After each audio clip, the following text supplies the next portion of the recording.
तो हैलोजन का lecture number 5, इससे पहले 4 लेक्चर आ चुके हैं। अब लेक्चर 1 के अंदर हैलोजन का इंट्रोडक्शन किया था, लेक्चर 2 के अंदर और लेक्चर 3 के अंदर, दोनों के अंदर प्रिपरेशन मेथड, लेक्चर 4 के अंदर केमिकल प्रॉपर्टीज शुरू कर दी थी। अब केमिकल प्रॉपर्टीज़ का पार्ट 2 है। पार्ट 1 में SN1 SN2 पढ़ ली थी, यानी कि कंप्लीट हो गई पार्ट 1 में। आज पढ़ेंगे E1 E2 और E1 से भी। पार्ट 3 में ये सब आएंगे, इन सबको अदर रिएक्शन क्या है, ये सब अदर रिएक्शन। तो ये सब पार्ट लेक्चर नंबर 6 में पढ़ेंगे। तो ये है लेक्चर नंबर 5 और यहाँ पे पढ़ेंगे ये तीनों रिएक्शन E1 E2 E1 से भी। तो देखिए, तो हेडिंग डालो, दोबारा सुन लो। लेक्चर 1 में इंट्रोडक्शन, लेक्चर 2 के अंदर प्रिपरेशन मेथड, लेक्चर 3 के अंदर भी प्रिपरेशन मेथड, लेक्चर 4 में केमिकल प्रॉपर्टीज़ के अंदर SN1 और SN2 पढ़ लिया था। लेक्चर 5 जो आज है उसमें E1 E2 और E1 से भी पढ़ेंगे। ठीक है, तो शुरू करते हैं। Elimination reaction. हाँ, तो बात करेंगे एलिमिनेशन रिएक्शन क्या, एलिमिनेशन रिएक्शन ये दो तरह की होती है। एक होती है अल्फा एलिमिनेशन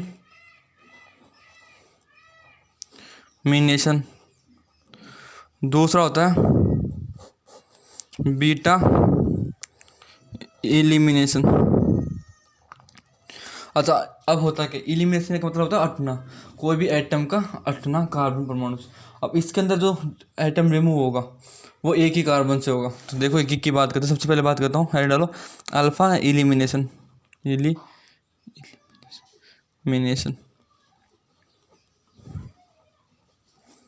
इसके अंदर एल सिंगल ही आएगा, मैं डबल कराऊंगा, सॉरी सिंगल एल आएगा। और तो यहाँ पे सही कर दिया। एलिमिनेशन ध्यान रखना स्पेलिंग का थोड़ा सा, वैसे कोई गलती नहीं होगी तरफ से, हो गया थोड़ा सा। देखो ये क्या है, क्लोरोफॉर्म। तो यहाँ से मैं क्या ले लिया, एल्कोहलिक KOH। एक होता है एक्वस KOH और एक एल्कोहलिक KOH, दोनों के काम अलग अलग होते हैं। तो दोनों आगे बात करेंगे। एल्कोहलिक KOH, इसमें क्या होता है, हाइड्रोजन निकल जाएगा H+ की फॉर्म में, नेगेटिव छोड़ देगा यहाँ पे, तो CCl नेगेटिव। अब यहाँ से Cl निकला,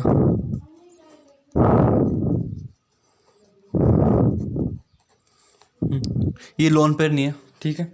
ये वो इलेक्ट्रॉन है जो यहाँ से निकला, छोड़ के गया 2 इलेक्ट्रॉन, वो बॉन्ड के इलेक्ट्रॉन है। इसको बोलते हैं डाइक्लोरो कार्बिन, ठीक है। क्या बोलते हैं इसको, डाइक्लोरो कार्बिन। अच्छा, कहाँ बनता है ये इंटरमीडिएट, ये बनता है राइमर टीमान रिएक्शन में। किसमें, राइमर टीमान रिएक्शन। तो राइमर टीमान रिएक्शन है, वहाँ का जो इंटरमीडिएट होता है वो ये होता है। और ये पूछा भी गया था नीट के अंदर, नीट 2018 में आया था और JEE में भी आया था ये, ठीक है। ये हो गया। तब यहाँ पे क्या पता चला कि जो अल्फा एलिमिनेशन में जो लिविंग ग्रुप होते हैं, क्या क्या निकले, तो यहाँ पे हाइड्रोजन निकल गया और यहाँ पे क्लोरीन निकला। ये जो हाइड्रोजन और ये क्लोरीन दोनों निकले, ये दोनों देखो एक ही कार्बन से निकले। ये हाइड्रोजन भी इसी कार्बन से निकला है, इस वाले कार्बन से, और ये क्लोरीन ये भी इसी कार्बन से निकला है। तो अल्फा एलिमिनेशन में क्या होता है, जो दोनों लिविंग ग्रुप होते हैं ना वो एक ही कार्बन से निकलते हैं। जबकि बीटा में क्या होता है, बीटा एलिमिनेशन, आगे देखो पेज में शॉप नहीं दिखा, अगला पेज ले लेता हूँ, ये वाला पेज सही है। बीटा एलिमिनेशन, इसमें क्या होता है, यहाँ पे देखो CH3 CH2, इसको CH Cl और H। इसमें क्या होगा, ये बॉन्ड के इलेक्ट्रॉन या कोई बेस आएगा। बेस का काम क्या होता है, बेस हाइड्रोजन को लेके जाता है। बेस क्या करेगा, बेस हाइड्रोजन को लेके जाएगा। तो ये बेस इस हाइड्रोजन को लेके जाता है और ये बॉन्ड यहाँ शिफ्ट होंगे। अब ये बॉन्ड यहाँ पे आएगा तो ये इसकी कार्बन की वैलेंस हो जाएगी 5, जो होती नहीं है। तो ये क्लोरीन यहाँ से निकल जाएगा। तो देखो क्या बना, CH3 CH,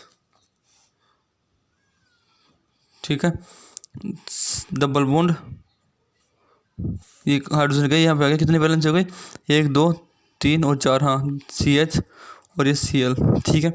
अब आगे भी वही होगा, यहाँ पे ये हाइड्रोजन है, इसको मैं ऐसे लिख देता हूँ हाइड्रोजन। अब इसके बॉन्ड इलेक्ट्रॉन यहाँ शिफ्ट होंगे और ये निकल जाएगा chlorine, CH3 C triple bond CH। तो थोड़ा आगे क्या, कोई दिक्कत नहीं है। यहाँ पे देखो, यहाँ से क्या क्या निकला, हाइड्रोजन, ये मान लो क्लोरीन निकल के, दोनों क्लोरीन अलग अलग कार्बन से निकले यहाँ पे। तो बीटा में क्या होता है, जो लिविंग ग्रुप होते हैं वो अलग अलग कार्बन से निकलते हैं, दोनों लिविंग ग्रुप अलग अलग कार्बन से। तो अल्फा बीटा एलिमिनेशन इतना इंपॉर्टेंट नहीं है, बताना था, थोड़ा सा इंट्रोडक्शन करना था तो मैंने कर दिया। अब शुरू होते हैं इंपॉर्टेंट रिएक्शन, E1 रिएक्शन। यहाँ से नीट में क्वेश्चन बहुत आता है, नीट में जेई मेन जेई एडवांस अच्छे लेवल के क्वेश्चन होते हैं। हाइड्रोकार्बन का सबसे इंपॉर्टेंट टॉपिक है एलिमिनेशन, जो वहाँ पे जब हाइड्रोकार्बन पढ़ाऊंगा तो वहाँ पे बताऊँगा, यहाँ पे भी बता रहा हूँ, ठीक है। तो अब बात करते हैं E1 reaction. E1 reaction, elimination 1 reaction. इसमें क्या होता है, इसमें ये RX है, इंपॉर्टेंट है ये, और यहाँ से लेक्चर शुरू है अपना असली। अब तक जो आया छोड़ो उसको, अल्फा बीटा कोई नहीं पूछेगा, तो आप लोगों से वो इंट्रोडक्शन था इस रिएक्शन का, तो मैंने बता दिया आप लोगों को। बाकी जो असली रिएक्शन शुरू होती है वो अब हो रही है, अब ध्यान से समझना।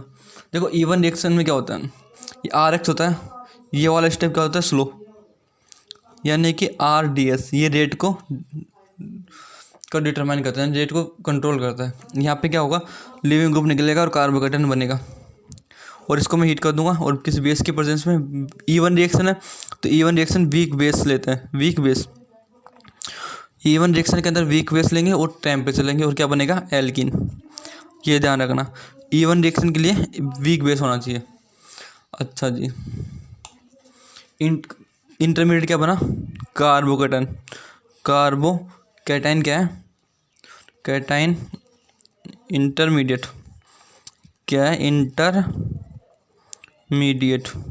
अच्छा, तो रेट इंटरमीडिएट है, तो यानी कि रेट को डिफाइन करेगा, यानी कि कोई पूछ ले, कोई रिएक्शन 4-5 ऑप्शन देते हैं और पूछे कि कौन E1 रिएक्शन सबसे तेज देगा, तो देखना जो सबसे स्टेबल कार्बोकेटाइन बनेगा उसमें E1 रिएक्शन सबसे अच्छी तरह से सबसे तेज होगी। ये करवाऊंगा इस तरह के क्वेश्चन आगे, देखते हैं। तो ये एग्जांपल लेते हैं, एग्जांपल क्या है, CH3 CCl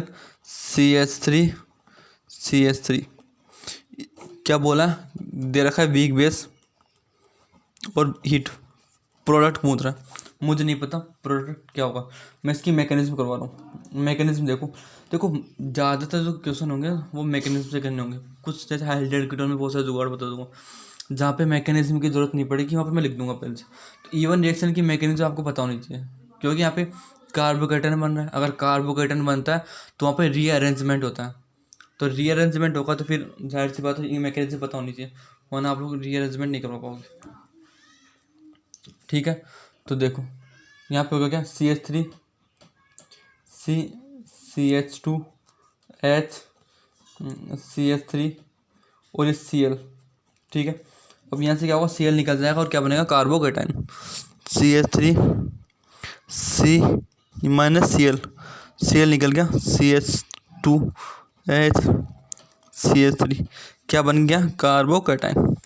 अब क्या लूँगा, वीक बेस और हीट, और ये बॉन्ड के इलेक्ट्रॉन यहाँ शिफ्ट हो जाएंगे, ये बॉन्ड के इलेक्ट्रॉन यहाँ शिफ्ट हो जाएंगे, तो क्या बन जाएगा,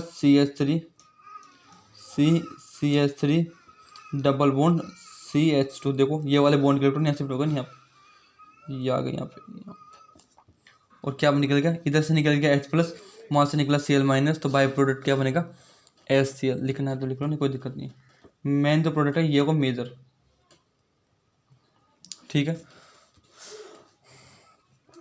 ये हो गया।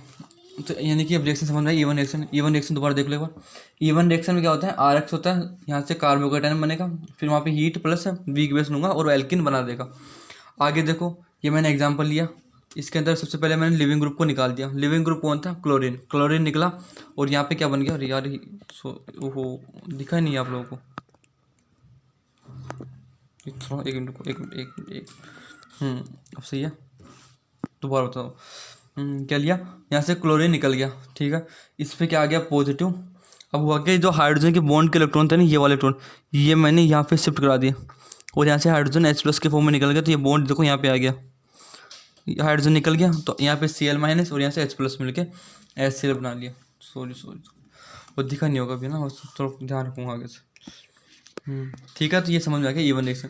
इवन रिएक्शन के कुछ की पॉइंट देखो, इधर ही करता हूँ क्योंकि तो पेज ये अच्छा नहीं है इतना, ये वाला देखो अच्छा है तो इसलिए कर रहा हूँ आप लोगों के लिए। की पॉइंट की बात करूँ तो देखो, जो रेट होती है ना वो डायरेक्टली प्रोपोर्शनल होती है आर एक्स के, ये इज इक्वल्स टू के आर एक्स। यानी कि जो इवन रिएक्शन की जो रेट है वो इस आर एक्स की कंसंट्रेशन पे डिपेंड करती है, बेस की कंसंट्रेशन पे डिपेंड नहीं करती है। लिख लो, rate does not depend upon base. ये इंपॉर्टेंट है कि जो इवन रिएक्शन है वो बेस की पर डिपेंड नहीं करती। इसकी अगर रिएक्टिविटी की बात करूँ, रिएक्टिविटी वो डायरेक्टली प्रोपोर्शनल होती है स्टेबिलिटी ऑफ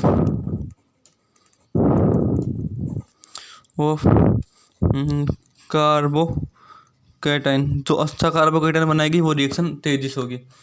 अच्छा जी, और देखो ये रिएक्शन 2 स्टेप में होती है। कितने? 2 स्टेप, 2 स्टेप में होती है रिएक्शन। पहली स्टेप क्या था? Formation of carbocation. देखो फॉर्मेशन ऑफ कार्बोकैटायन, यहाँ पे देखो कहाँ गया, यहाँ से लिविंग ग्रुप निकला और क्या बना? कार्बोकैटायन। फॉर्मेशन ऑफ कार्बोकैटायन पहला स्टेप। दूसरा स्टेप डी प्रोटोनेशन, यानी कि प्रोटॉन का निष्कासन, डी प्रोटोनेशन। तो वो अभी देखो, यहाँ पे देखो प्रोटॉन क्या होता है? प्रोटॉन होता है H+।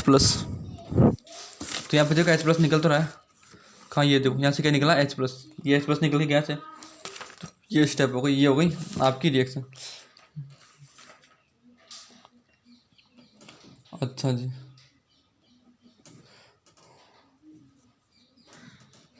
एक रूल लिखो यहाँ पे, क्या? Set safe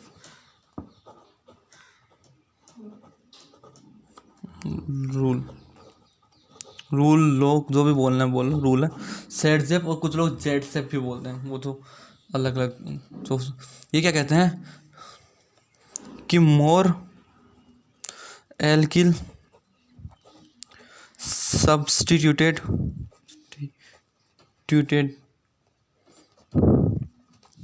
alkene are more stable. यानी कि अधिक साकित एल्किल अधिक स्थायी होती है। ये इसको अगर मैं सिंपल करूँ, सिंपलीफाई, तो इसको याद लिखना कि मोर, ये इंपॉर्टेंट, यहाँ से तुम मैक्सिमम क्वेश्चन कर लोगे। मोर अल्फा एच कंटेनिंग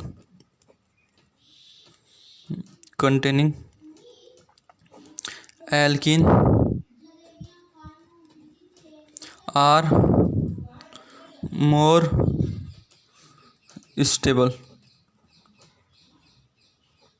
ठीक है, एक क्वेश्चन लिखो, एग्जांपल देखो, C डबल बॉन्ड C। ये क्वेश्चन खूब मिलेंगे आपको, नीट में भी मिलेंगे और आपके मॉड्यूल से क्वेश्चन सोल्व करते हो ना आप, वहाँ पे भी इस तरह क्वेश्चन मिलेंगे। उसके अलावा फिर क्वेश्चन को 2 लेक्चर आएंगे अपने लास्ट में, एक में नीट JEE के क्वेश्चन और एक में प्रैक्टिस क्वेश्चन। और हो सका तो मैं भी आप लोगों को कुछ क्वेश्चन दे दूंगा सोल्व करने के लिए टेस्ट सीरीज के, थोड़ा सब्र रखना बस। मेरे पास टेस्ट सीरीज है, पेपर पड़े बहुत सारे, उनके अच्छे क्वेश्चन निकाल के आप लोगों को दे दूंगा, उनको सोल्व कर लेना। और PDF के फॉर्म में तो आएगा नहीं, उन क्वेश्चनों का वीडियो आएगा, तो पॉज करते ना, क्वेश्चन देखना, सॉल्यूशन देखना, सब मिलेगा। सी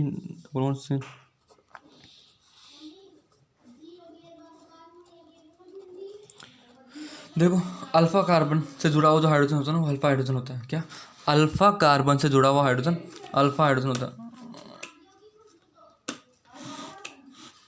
सही दिखा ना पूरा? अल्फा कार्बन से जुड़ा हुआ हाइड्रोजन अल्फा हाइड्रोजन। तो अल्फा कार्बन ये रहा, इससे जुड़ा हुआ हाइड्रोजन अल्फा हाइड्रोजन। तो यहाँ पे कितने अल्फा हाइड्रोजन है? 3 3 6 3 9 और 3 12। तो यहाँ पे अल्फा हाइड्रोजन कितने हैं? 12। यहाँ पे अल्फा हाइड्रोजन कितने हैं? ये एक जैसे कैसे निकाल दिया मैंने, रुको इसको ऐसे करो सर, H कर दो इसको। तो यहाँ पे अल्फा हाइड्रोजन कितना है, यहाँ पे अल्फा कार्बन ही नहीं है, तो अल्फा हाइड्रोजन कहाँ से हुआ। sp3 कार्बन से जुड़ा हुआ जो कार्बन होता है वो अल्फा कार्बन होता है। यहाँ पे अल्फा कार्बन ये रहा, अब इससे जुड़ा हुआ हाइड्रोजन अल्फा हाइड्रोजन, तो यहाँ पे कोई अल्फा कार्बन नहीं है तो अल्फा हाइड्रोजन भी नहीं होगा। तो कितने हो गए, 3 3 6 3 9, तो यानी अल्फा हाइड्रोजन कितने 9, और यहाँ पे कितने 3 3 6। देखो यहाँ पे अल्फा का 2 अल्फा कार्बन एब्सेंट है, तो अल्फा कार्बन नहीं तो अल्फा हाइड्रोजन भी नहीं होंगे। तो ये देखो, तो अल्फा हाइड्रोजन कितने होंगे 6। तो यानी कि stability, more alpha H containing alkene are more stable. क्या कहते हैं सेठ जी, कि जिस एल्किन के अंदर अल्फा एच ज़्यादा होंगे वो ज़्यादा स्टेबल होगी। तो किस में ज़्यादा, इसमें से ज़्यादा 12, इसमें 9 है और फिर इसमें 6 है, तो ये ज़्यादा स्टेबल है। तो क्वेश्चन इस तरह से पूछ देता है कि कौन सी एल्किन SN1 रिएक्शन तेजी से देगी, इसका क्वेश्चन मतलब ये। फिर वहाँ पे देखना जिसमें ज़्यादा अल्फा एच होंगे तो वो ज़्यादा स्टेबल और वो ज़्यादा रिएक्शन देगी। ठीक है, तो एक दो क्वेश्चन और देख लो इसके, ये देखिए बड़े बड़े क्वेश्चन कर रहा हूँ। देखो देखो एग्जाम्पल देखो इस तरह से, ब्रोमीन, यहाँ पे मैंने क्या ले लिया, इथाइल हाइड्रोक्साइड OH और हीट, वीक बेस होता है ये। होगा क्या, वही पहला step, formation of carbocation. Carbocation बनाने का, ठीक है क्या हो रहा है, एक मिनट यार ज़्यादा कुछ कैम ट्राइपॉड हिल रहा है आज, भूकंप आ रहा है। तो होगा क्या, सबसे पहले कार्बोकेटाइन बनेगा, ये ब्रोमीन निकल जाएगा ऐसे, तो फॉर्मेशन ऑफ कार्बोकेटाइन। अच्छा जी, अब देखो कार्बोकेटाइन की स्टेबिलिटी क्या होती है, 3 डिग्री 2 डिग्री 1 डिग्री। ये कार्बोकेटाइन की लिख लो यहाँ पे, स्टेबिलिटी दिख रहा है क्या, हाँ स्टेबिलिटी पहले बताया था फिर बता रहा हूँ, ऑफ कार्बोकेटाइन ये होती है 3 डिग्री 2 डिग्री 1 डिग्री। ठीक है, ये होता है स्टेबिलिटी ऑर्डर कार्बोकेटाइन का। तो यहाँ पे जो कार्बोकेटाइन बना है वो कैसा है, 2 डिग्री। अब ये क्या है, लेस स्टेबल। अब देखने यहाँ पे आता है माइग्रेशन का क्या एप्लीकेशन। माइग्रेशन में क्या होता है कि जो लेस स्टेबल कार्बोकेटाइन बनता है ना, उसको अपन मोर स्टेबल में बदल देते हैं। अब जैसे 2 डिग्री है तो इसको मैं 3 डिग्री बना सकता हूँ। कैसे, यहाँ पे क्या होगा, एक हाइड्रोजन होगा, ठीक है, तो यहाँ पे हाइड्रोजन होगा तो मैं क्या करूँगा, इस हाइड्रोजन को ला के यहाँ पे शिफ्ट करा दूंगा और क्या बन जाएगा, देखो अब ये हाइड्रोजन यहाँ पे आ गया लो, और यहाँ पे क्या आ जाएगा पॉजिटिव। भाई यहाँ से इलेक्ट्रॉन गए हैं और यहाँ पे आए हैं, तो ये तो पॉजिटिव हट गया और ये पॉजिटिव यहाँ चला गया, समझ रहे हो। ये हाइड्रोजन पूरा का पूरा हट के यहाँ पे आ गया, तो यहाँ से पॉजिटिव जो वो यहाँ पहुँच जाएगा। तो अब ये जो कार्बोकेटाइन कैसा है, ये 3 डिग्री कार्बोकेटाइन है, ये कैसा है स्टेबल, ये क्या है मोर स्टेबल, ये मोर स्टेबल है, और ये कैसा था लेस स्टेबल। ठीक है, अब कुछ नहीं होगा।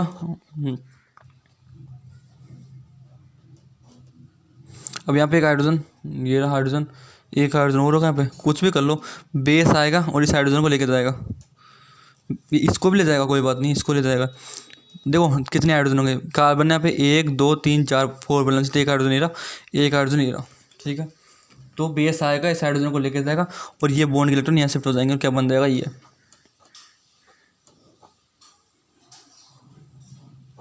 क्या है हाइड्रोजन। ठीक है, तो ये प्रोडक्ट बनेगा। ठीक है, तो इस तरह से माइग्रेशन का ध्यान रखना। तो कार्बोकेटाइन लेस स्टेबल बने तो उसको मोर स्टेबल में बदलने की कोशिश करना। देखो एक और एग्जांपल कर देता हूँ इस तरह का, माइग्रेशन बेस, उसके बाद में एक्सपेंशन का कराऊंगा। ये सारे इस तरह के एग्जांपल मैंने SN1 रिएक्शन में भी करवाए हैं, वहाँ पे भी कार्बोकेटाइन बनता है, तो वहाँ पे भी वही रीअरेंजमेंट सब होगा। ये ब्रोमीन है, सबसे पहला स्टेप क्या है, ETOC मतलब वीक बेस प्लस हीट। सबसे पहले ब्रोमीन निकल जाएगा, कार्बोकेटाइन बनेगा, ब्रोमीन निकल गया, ये लो कैसा है ये 1 डिग्री, बहुत बुरा सबसे अनस्टेबल कार्बोकेटाइन। देखो 1 डिग्री सबसे कम स्टेबल होता है। तो ये तो इसके लिए क्या करूँगा, ये यहाँ पे हाइड्रोजन होगा, वो इस हाइड्रोजन को यहाँ पे शिफ्ट कर दूंगा और ये पॉजिटिव यहाँ आ जाएगा, माइग्रेशन करवा दिया, ये हाइड्रोजन यहाँ पे गया और यहाँ पे पॉजिटिव आ गया। ठीक है, अब सुनो काम की बात, ये बन गया मेरे पास। अब देखो, अब हाइड्रोजन यहाँ पे भी है और हाइड्रोजन यहाँ पे भी है। अब बेस वो कौन से हाइड्रोजन को लेके जाएगा, बेस कौन से हाइड्रोजन को लेके जाएगा ये बताओ मुझे, इस वाले को या इस वाले को। देखो ध्यान से सुनो, जब बेस इस हाइड्रोजन को लेके जाएगा तो जो डबल बॉन्ड है वो यहाँ पे आएगा, यहाँ पे तो डबल बॉन्ड होगा, तो एक ही बात है, कहीं से भी लेता हूँ, इसमें तो एक ही बात है, कोई दिक्कत वाली बात नहीं, एक ही है। तो क्या होगा, यहाँ से कोई सा ले लो, ये वाला ले लो, ये बॉन्ड इलेक्ट्रॉन एक्सेप्ट हो जाएंगे और ये बन जाएगा। यहाँ पे तो कोई दिमाग नहीं लगाना, कुछ आगे एग्जाम्पल आएंगे वहाँ पे थोड़ा दिमाग लगा लेना कि देखना अगर यहाँ पे एल्किन बनती है वो ज़्यादा स्टेबल है, वो यहाँ पे एल्किन बनती है वो ज़्यादा स्टेबल है, यानी कि दोनों जगह से हाइड्रोजन निकालना और एल्किन बनाना और देखना कौन सी एल्किन ज़्यादा स्टेबल है, वो ये प्रोडक्ट होगा मेजर। क्वेश्चन में कई बार से उत्पाद पूछ देते हैं, यानी कि माइनर प्रोडक्ट, तो उसका भी ध्यान रखना। तो ये क्वेश्चन होगा किस पे, माइग्रेशन पे बेस। दूसरा है एक्सपेंशन पे बेस क्वेश्चन। कार्बोकेटायन बनेगा तो जाहिर सी बात है रिंग एक्सपेंशन भी होगा, रिंग छोटी होगी रिंग बड़ी भी होगी, यानी कि एक्सपेंशन होगा। तो देखो भाई, हरे राम, ये सी एल, पहला स्टेप कार्बोकेटायन बनाओ, यानी कि ये निकल गया। अब यहाँ पे से हाइड्रोजन होगा, ये तो 1 डिग्री है, तो इस हाइड्रोजन को उठा के यहाँ पे चिपका दो और क्या बना दो, ये पॉजिटिव यहाँ पे आ गया। ध्यान से देखना क्या आगे, इसको मैं आगे बना रहा हूँ, दिखा इसको आगे, यहाँ पे तो खैर जगह नहीं है, आगे बना रहा हूँ, देख लेना इसको ध्यान से। ये बना दिया यहाँ पे, देख लो ये वाला प्रोडक्ट और ये वाला यहाँ तक बन गया था। तुम बार सुन लो, यहाँ से क्लोरीन निकला, पहला स्टेप कार्बोकेटायन बनाओ, क्लोरीन को निकाल दिया, कार्बोकेटायन बन गया। ये कार्बोकेटायन क्या था, अनस्टेबल था, तो इस कार्बोकेटायन को यहाँ पे शिफ्ट करा दिया, यानी कि स्टेबल कर दिया। लेकिन अभी भी क्या है, ये अभी भी 2 डिग्री है, स्टेबल तो नहीं हुआ। लेकिन माइग्रेशन ध्यान रखना, एक बार ही करवा सकते हो आप, ऐसा नहीं कि अब 2 डिग्री तो यहाँ से फिर करवा के यहाँ पहुँचा दिया, 3 डिग्री बना दिया, नहीं ऐसा नहीं होता। माइग्रेशन सिर्फ एक बार होगा। अब ये माइग्रेशन का जो टॉपिक है ना 11th के जियो से में आता है, तो जब 11th की ऑर्गेनिक पढ़ाऊँगा तब पढ़ाऊँगा ढंग से, अभी तो 12th ही कर लो। ठीक है, तब होगा क्या, अभी क्या होगा ध्यान से देखना, अगर रिंग के जस्ट अगले वाले कार्बन के रिंग के बाहर जस्ट अगले वाले कार्बन पे पॉजिटिव हो तो रिंग का एक्सपेंशन होता है। तो देखो हैवी कंडीशन क्या है, अगर रिंग के बाहर जस्ट अगले वाले कार्बन पे पॉजिटिव हो तो रिंग का एक्सपेंशन होता है, ये ध्यान रखना। तो देखो ये कंडीशन फुल हो रही है, फिल रिंग उसके बाहर जस्ट अगले वाले कार्बन पे पॉजिटिव, अगर यहाँ पे होता ना पॉजिटिव तो एक्सपेंशन नहीं होता, यहाँ पे जस्ट अगले वाले कार्बन पे तो एक्सपेंशन होगा। तो होगा क्या, ये वाला बॉन्ड टूट जाएगा और देखो क्या बनेगा, ये बोलो ये वाला बॉन्ड टूटा, इधर क्या आएगा नेगेटिव, इस पे पॉजिटिव, अब ये नेगेटिव पॉजिटिव जुड़ जाएंगे आपस में। अब इसकी नंबरिंग कर लो, नंबरिंग करो, इसको 1 नंबर दो, इसको 2 नंबर दो, इसको 3, इसको 4, ये 5 और 6, यानी कि 6 मेंबरिंग बनेगी देखो। और मेंबर 1 पे क्या है, मिथाइल ग्रुप जुड़ा हुआ है, ये लो पॉजिटिव पोजिशन 2 पे है, ठीक है।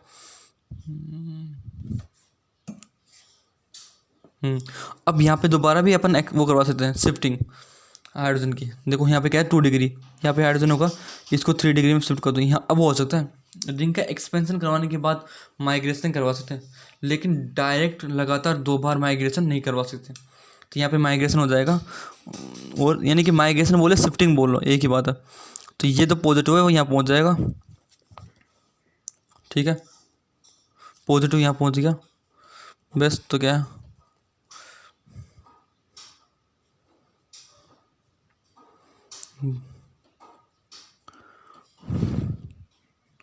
अब बस यहाँ से हाइड्रोजन निकाल लो और इसको शिफ्ट कर दो, ये प्रोडक्ट बन गया, ठीक है। तो ये बात दोबारा देख लो, ये बनाते हैं यहाँ पे, ये बात दोबारा सुनो। तो कंडीशन क्या है रिंग एक्सपेंशन की, अगर रिंग के जस्ट अगले वाले कार्बन पे पॉजिटिव हो तो रिंग का एक्सपेंशन होता है, छोटा भी हो सकती है रिंग छोटी भी हो सकती है पर यहाँ पे बड़ी होगी। तो देखो अभी एक्सपेंशन, छोटा होना बड़ा होना, माइग्रेशन, ये सब जियो से क्या एप्लीकेशन है। अगर आपकी ये लेवल स्ट्रॉन्ग है तब तो मज़ा आ जाएगा 12th पढ़ाने में, पर अब देखो कितना जोर आ रहा है पढ़ाने में, एक एक चीज़ बतानी पड़ती है। तो देखिए यहाँ पे रिंग के जस्ट बाहर अगले कार्बन पे पॉजिटिव हो तो रिंग का एक्सपेंशन होता है। तो देखिए इस ये वाला बॉन्ड को मैंने ब्रेक किया, इस पर पॉजिटिव है, इसको नेगेटिव, ये नेगेटिव पॉजिटिव आपस में जुड़ जाएंगे और ये देखो नंबरिंग करके रिंग बनी और 6 मेंबर रिंग हो गई। और स्टेबिलिटी मेंबर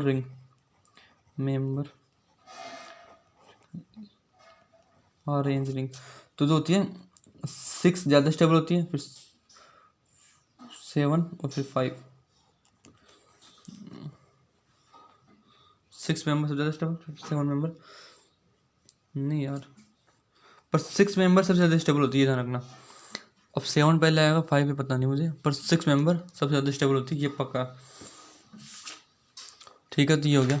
अब इसके साथ एक और एग्जांपल कर लो कि ये तो रिंग बड़ी कर दी अपन ने, मान लो रिंग छोटी भी तो हो सकती है। जिसका भी एग्जांपल लिखो कि इस तरह से एग्जांपल है, यहाँ पे ब्रोमीन दे दिया, पीएच बेंजीन है ना, तो वही वीक बेस ETOH। पहला स्टेप कार्बोकेटाइन बनाओ, यानी कि ब्रोमीन निकल जाएगा।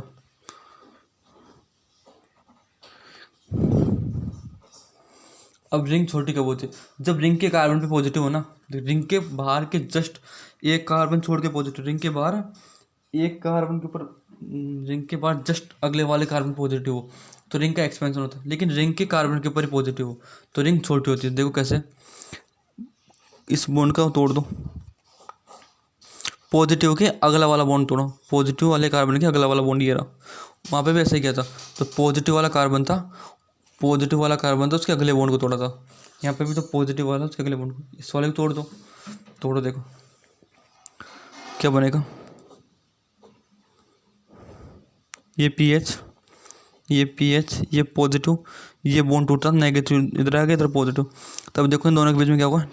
अब नंबरिंग कर दो, नंबरिंग कहाँ से कर लो, 1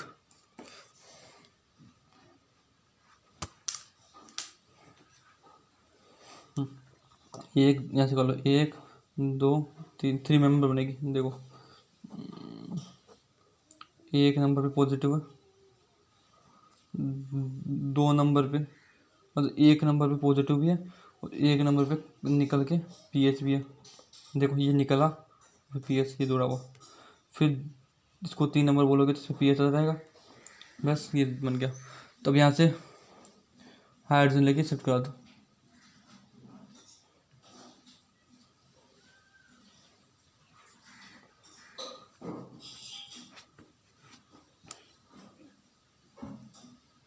अरे ये पॉजिटिव सॉरी ना, पॉजिटिव यहाँ पे, सॉरी पॉजिटिव यहाँ पे, तो ये वाला पॉजिटिव और ये वाला नेगेटिव तो आपस में जुड़ी गए। अब ये वाला पॉजिटिव बचा हुआ है तो यहाँ पे हाइड्रोजन होगा, तो बॉन्ड के इलेक्ट्रॉन शिफ्ट करा दो और ये बन जाएगा प्रोडक्ट।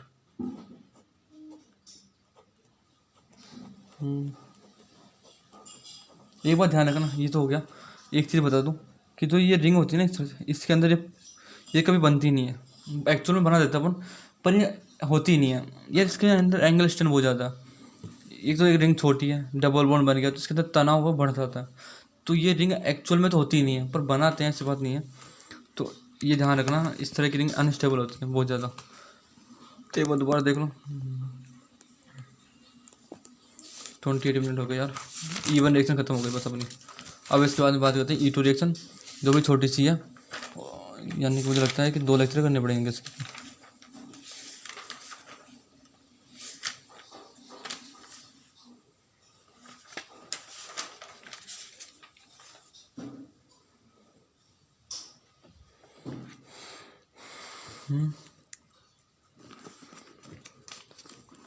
चलो E2 रिएक्शन और करवाता हूँ इसमें, फिर बाद में देखते हैं टाइम बचेगा तो E1 CB भी करवाता हूँ। अगला टॉपिक है E2 रिएक्शन।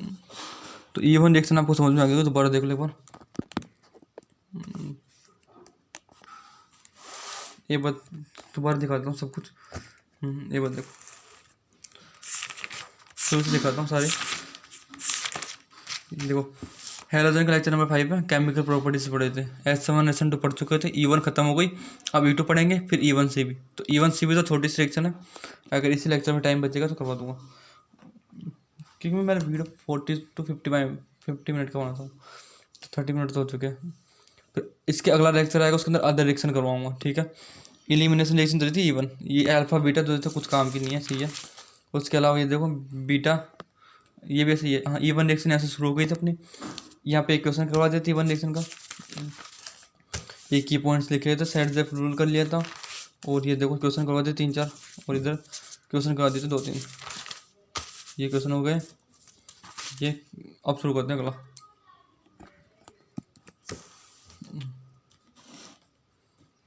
ठीक है, ठीक तो रहा है।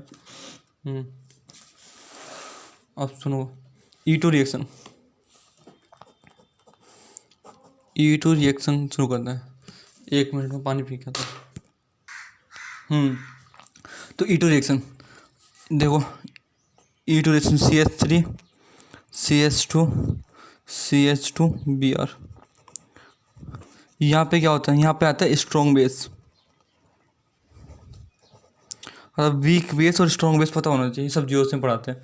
अब इतना भी डीप में नहीं जाऊँगा मैं अब तो होता क्या है यहाँ पे, देखो प्रोडक्ट क्या बनेगा, प्रोडक्ट बनेगा CH3 CH double bond CH2, यानी कि एल्कीनी बनेगी। नई चीज़ क्या मिली कि स्ट्रॉन्ग बेस, वहाँ पे क्या था वीक बेस। मैकेनिज्म देखो इसकी, CH3 CH2 CH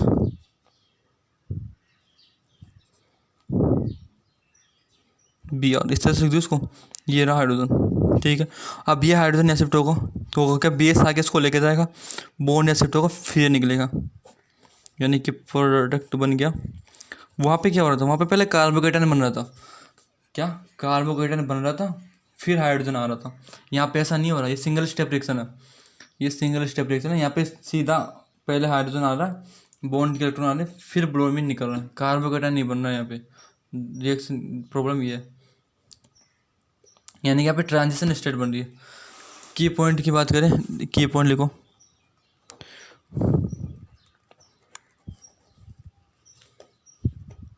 देखो E1 एक चीज़ लिखो दोनों के लिए, एंड E2, क्या अब याद ही आ गया, तो इनकी तो मोलिकुलरिटी होती है ना, मोलिक्यूलरिटी, वो दोनों की 2 होती है। अब E1 फर्स्ट ऑर्डर रिएक्शन है, E2 सेकेंड ऑर्डर रिएक्शन है। तो रेट की बात करूँ E2 की पॉइंट किसके लिए, E2 के लिए, ये तो ऐसे लिखवाया था ना, E1 rate of reaction, rate of reaction वो डिपेंड करता है K/RX की कंसनट्रेशन पे इंटू स्ट्रॉन्ग बेस की कंसनट्रेशन पे, जबकि E1 रिएक्शन बेस की कंसनट्रेशन पे डिपेंड नहीं करती थी, यानी कि कैसी है, सेकंड ऑर्डर रिएक्शन। E1 जो है फर्स्ट ऑर्डर रिएक्शन है, E2 second order reaction.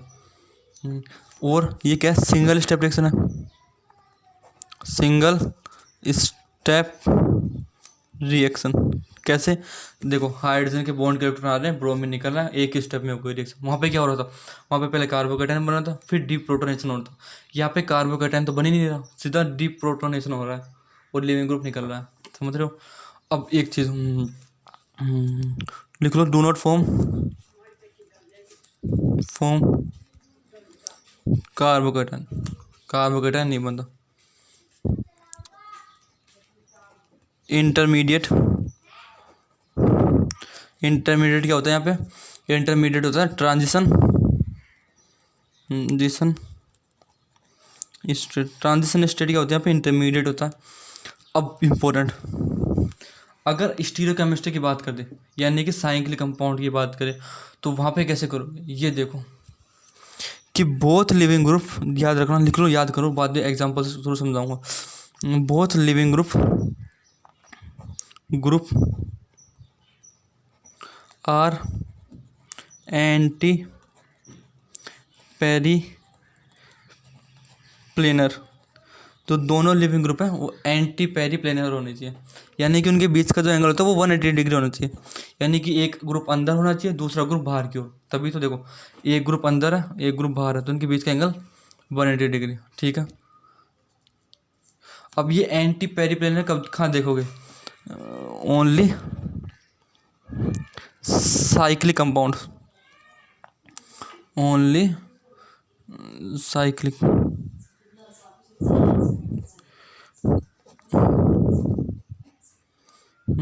Compound, cyclic compound भी देखा ना एंटी पेरी प्लेनर, एसाइक्लिक में देखने की जरूरत नहीं है, क्यों, क्योंकि वहाँ पे फ्री रोटेशन होता है।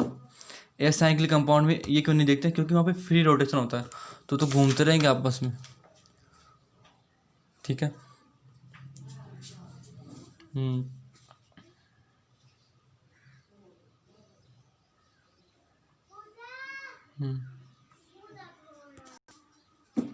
एक और देखो, एक और चीज़ देखो,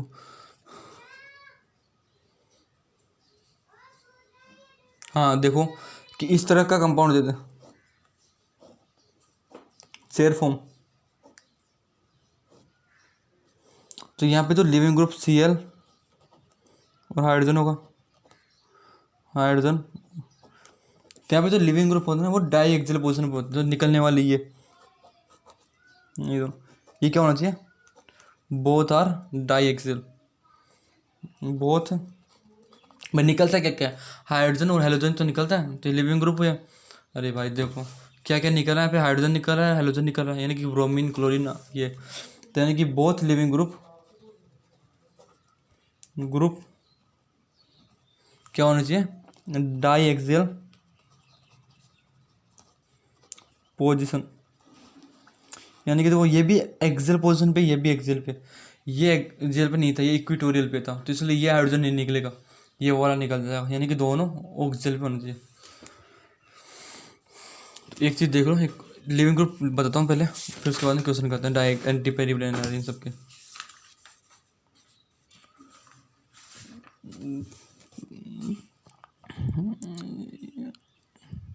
ये देखो पहले तो OTS, OTS होता है क्या, ये इस तरह से होता है, लिविंग ग्रुप होता है ये भी,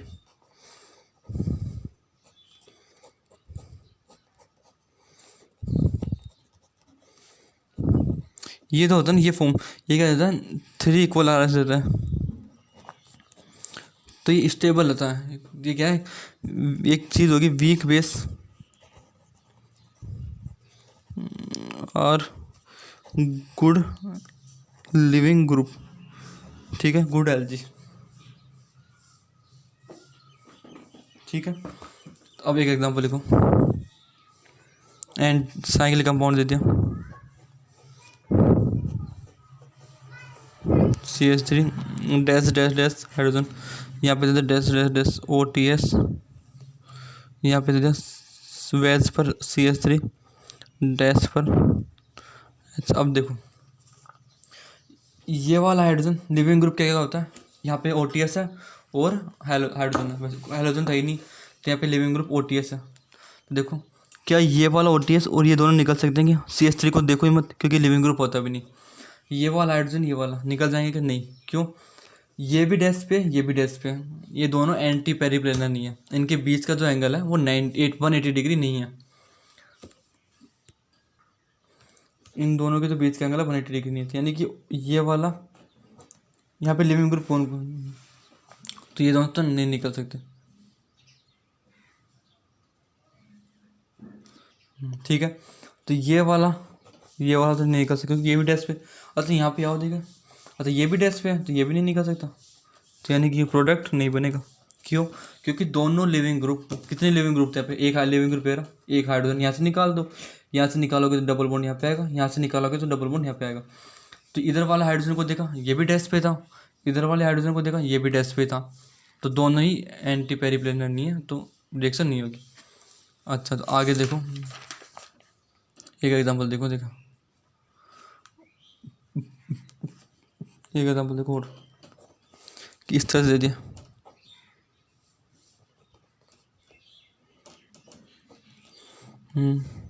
ये CH3 दे दिया वेज पर, यहाँ पे वेज पे दे दिया हाइड्रोजन, डैश पे दे दिया क्लोरीन और डैश पे दे दिया इस तरह से कंपाउंड डाइथाइल, और ये वेज पे दे दिया हाइड्रोजन। अब देखो अब यहाँ पे एक हाइड्रोजन एक वेज पे तो दूसरा किस पे होगा, डैश पे, ये भी अंडरस्टूड है, ये पता होना चाहिए, अगर एक कंपाउंड अगर आपको वेज पे बना के दे दे तो दूसरा डैश पे होगा, ये आपको खुद बनाना है, वो सब बना के नहीं देता, अगर वेज वाला बना देगा तो दिमाग लगाना, अगर वेज का बना हुआ है तो दूसरा होगा जो डैश पे होगा।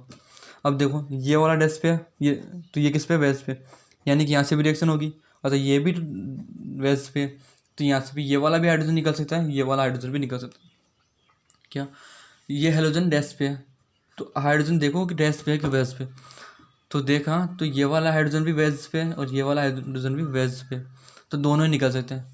अब दोनों निकालो और 2 प्रोडक्ट बनेंगे, एक प्रोडक्ट होगा माइनर, एक होगा मेजर, तो यहाँ पे 2 प्रोडक्ट बनेंगे, एक तो माइनर प्लस मेजर, तो देखते हैं, इसको मैंने बोल दिया पोजीशन नंबर 1, इसको मैंने बोल दिया पोजीशन नंबर 2, ठीक है। एट 1 वाले हाइड्रोजन को निकालता हूँ, तो ये वाला हाइड्रोजन के इलेक्ट्रॉन यहाँ पे आएंगे, बॉन्ड के इलेक्ट्रॉन ये वाला निकल जाएगा। तो क्या बनेगा देखो, CH3 और ये इस तरह से प्रोडक्ट और ये डबल बॉन्ड। तो यहाँ पे देखो अल्फा एच कितना है, इसके आगे 1 2 3 1 और यहाँ पे 1 2 अल्फा एच है, 2 अल्फा एच है। दूसरा एट पोजीशन 2 पर देखो ये वाले बॉन्ड के इलेक्ट्रॉन यहाँ शिफ्ट होंगे और ये निकल जाएगा, ये बॉन्ड इलेक्ट्रॉन यहाँ आ गया और ये निकल गया इधर CH3। अल्फा एच देखो डबल बॉन्ड से अगले वाले कार्बन, ये वाला अल्फा कार्बन। तो यहाँ पे कितने हाइड्रोजन है, 2 हाइड्रोजन है, तो यानी कि 2 और 1 3 है hydrogen. Alpha H 3 alpha H, तो ये तो क्या हो गया, अल्फा एच कम है तो ये तो माइनर हो गया, ये मेजर हो गया। भाई कौन सी एल्केन स्टेबल है, ये कैसे देखते हैं अपन, अल्फा एच से, तो ये माइनर हो गया, ये मेजर हो गया। अब एक और लिखो, ये इंपॉर्टेंट क्वेश्चन, इस तरह के क्वेश्चन भी पूछता है हमसे कि अरेंज द रिएक्टिविटी। क्वेश्चन क्या है, अरेंज ARRANGE आएगा ना, अरेंज द, दिख रहा है क्या, the reactivity order of E2 reaction. तो देखो एक दे दे ये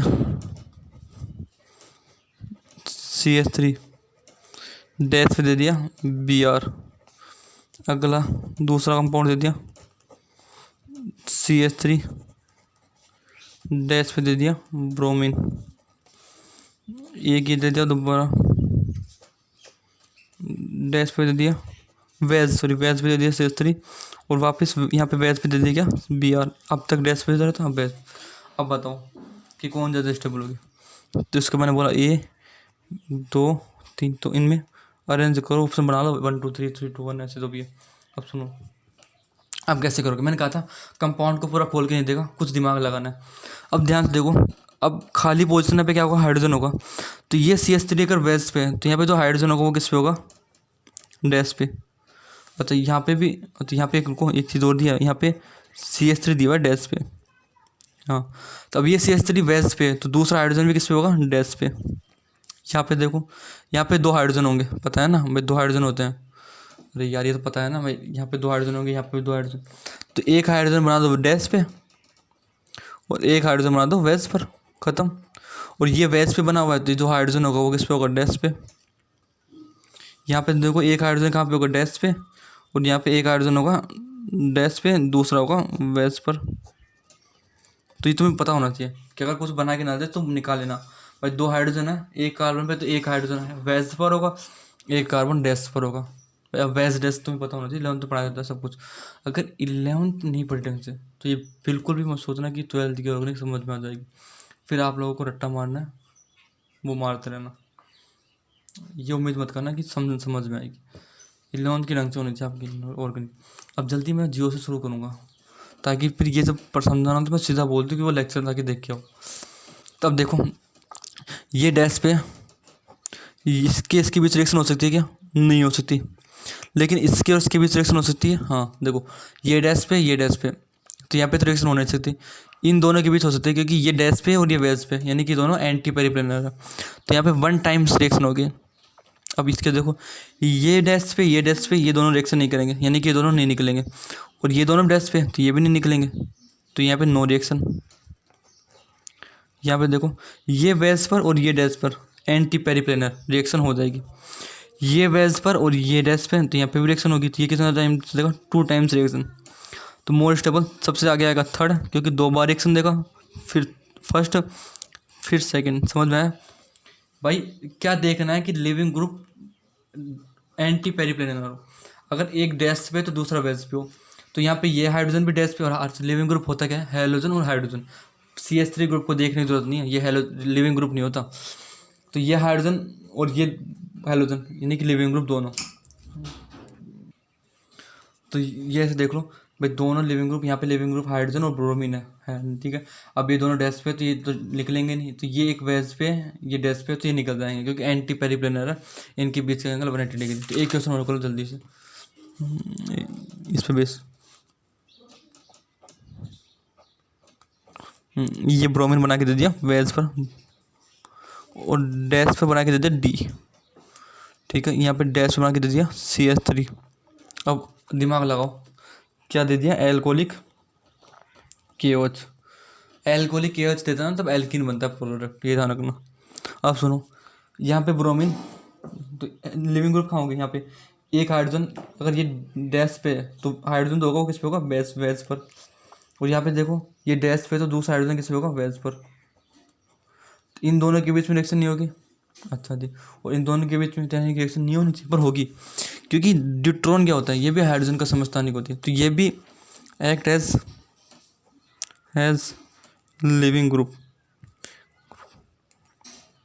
ये भी एक लिविंग ग्रुप ही होता है, हाइड्रोजन का समस्थानिक है। यानी कि हाइड्रोजन एक मान लो, ड्यूट्रॉन, प्रोटॉन होता है ना हाइड्रोजन, ये ड्यूट्रॉन, इसका लिविंग ग्रुप होता है। यानी कि ये किस पे है, वेज पे, ये डैश पे, तो इन दोनों के बीच में रिएक्शन हो जाएगी, तो होगा क्या, ये बॉन्ड को इलेक्ट्रॉन यहाँ शिफ्ट होंगे और ये निकल जाएगा।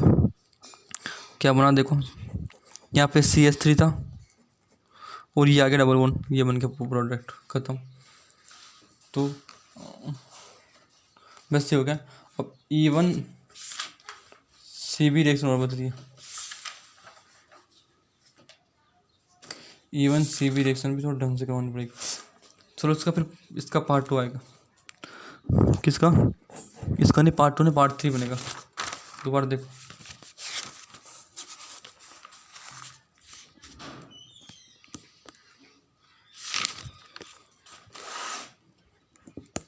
एक मिनट रुको, एक मिनट। तो पार्ट 2 था, लेक्चर 5, लेक्चर 6 आएगा, इसमें पार्ट 6 होगा। वहाँ पे E1CB रिएक्शन करवाएंगे और E1 E2 की ही कुछ क्वेश्चन करवा के लेक्चर को बड़ा कर देंगे थोड़ा सा। और ये जो आएंगे वो लेक्चर नंबर 7 में आएंगे फिर, क्योंकि E1CB का लेक्चर, उसके E1 E2 के कुछ क्वेश्चन और करवा दूंगा, ठीक है। तो इसके बाद जो लेक्चर आएगा उसमें E1CB रिएक्शन करवाऊंगा, फिर इन तीनों के कंबाइन क्वेश्चन करवाऊंगा, ठीक है। बाकी तो फिर ये हैलोजन चला अपना पहला टॉपिक, उसके बाद में आप बताओगे तो शुरू कर देंगे एल्डिहाइड कीटोन या फिर एल्कोहल फिनॉल ईथर।